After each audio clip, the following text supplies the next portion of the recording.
अरे मोहम्मद साला बकरिया घेर में आ गया से कि ना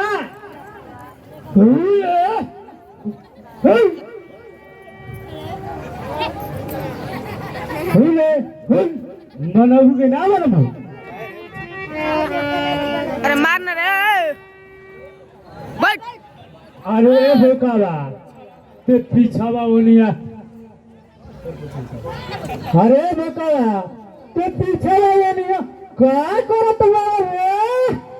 आ तेरा आगे में लाज लगत बका छोड़ दे बकरिया छूटा बानी चोर दे मुहला के अरे मोहब्बा तनी ते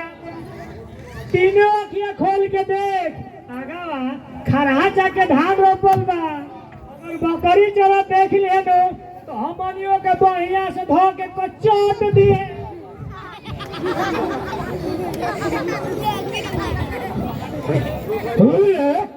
नहीं मनबू जका आ ढेर खीसी बोरी नु तो अभी चिकावा के हाथे बेच दे बिना पैसा के बस लगाबू टुकुर टुकुर ताके मुँह के चिपोरा ना ओ बोलिए काते कुछ बड़ा रे हमारा पास आओ बोल कहाँ को होता रे अरे भाई कुछ कहीं का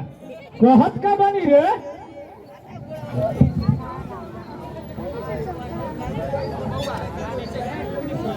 कतर पछाए बा अरे करे बच्ची छ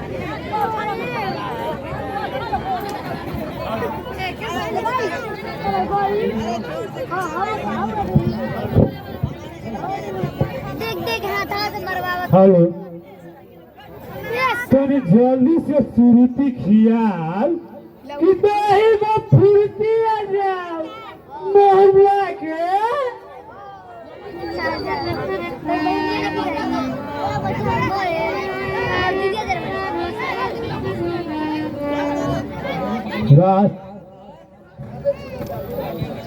मुबावा भैया तनी तू अपन मुहावा के कोयल के आवाज में तनियो हतिने ने एगो गीत सुनाओ तो हमर गीत सुनला बेगर मन अजब गजब भइल बा तोर मन गीत सुने के कहत में का रे तले सुन कि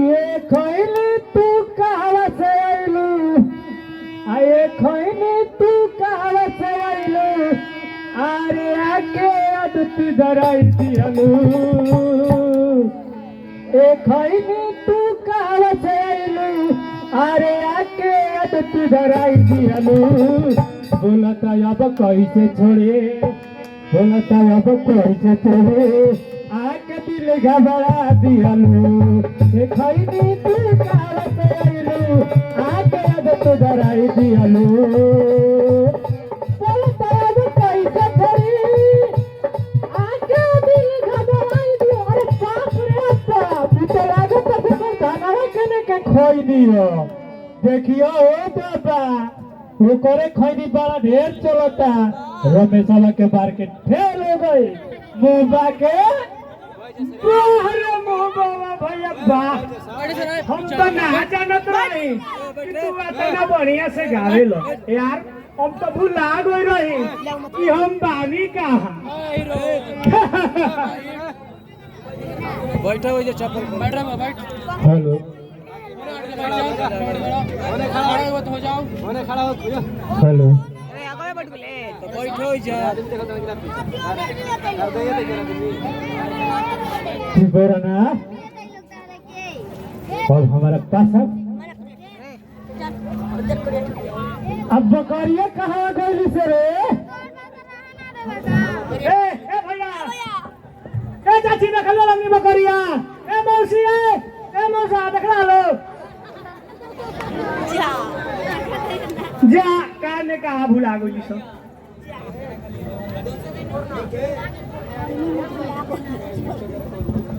अरे अरे अरे बाबा ये इतना जल्दी जल्दी कहाँ जाते रे अरे मर्दवा तुम्हारा दिनों में ना लौके लगा हो देखत नहीं खो किताब कॉपी लेके पढ़े जात बनी मगर ते पढ़बो करली करे और ऊ कहिया से हम तो आज जननी हनु कि ते पढ़बो करली अब तो लागोता पूरा गांव तरक्की में हो जाए मुहबा के मुहबा भैया गांव ना कुछ दिन में पूरा देश तरक्की कर जाई अनपढ़ खोजलो पर ना मिली है मात्र तो हम दोनों जना के छोड़ा के भाई बड़ा ढेर पनिहार तोहरा लेखा कोतने पनिहार देखनी सोना दहाई जाए आ कोयला पर छापा वे हाल में तोहार चिपोर के तो फिर हम हूँ तोहनिए दोनों जना लेखा बकरी गाई भैंस चराई ये नु तो हम लोग के कहा नाम बा मंगरू क्या करे बकरी गाई भैंस चरावे के अरे चौपट बकरी गाय भैंस तो भगवान कृष्ण चरावत रहले हमनी के तो एगो साधारण इंसान बनी जा करे चिपोरा कोनो गलत गलत बनी मोहबा के 100% सच बोला तारे मोहबा भैया बचवा मंगरू अब ही तू बादशाह बड़ा तुहारा ना बुझाई यही सब कहिला कि पढ़ाबा लिखबा होई दूध अब भाई चराइबा मिली दूध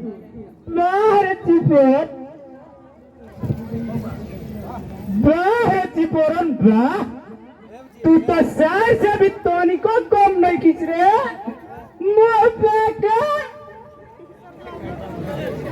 अरे रंगबाज रे बैठ जी बचवा मंगरू जाताना मजा मारे के बाद घूम फिर के मार लो अब फिर लौट के कोबो नया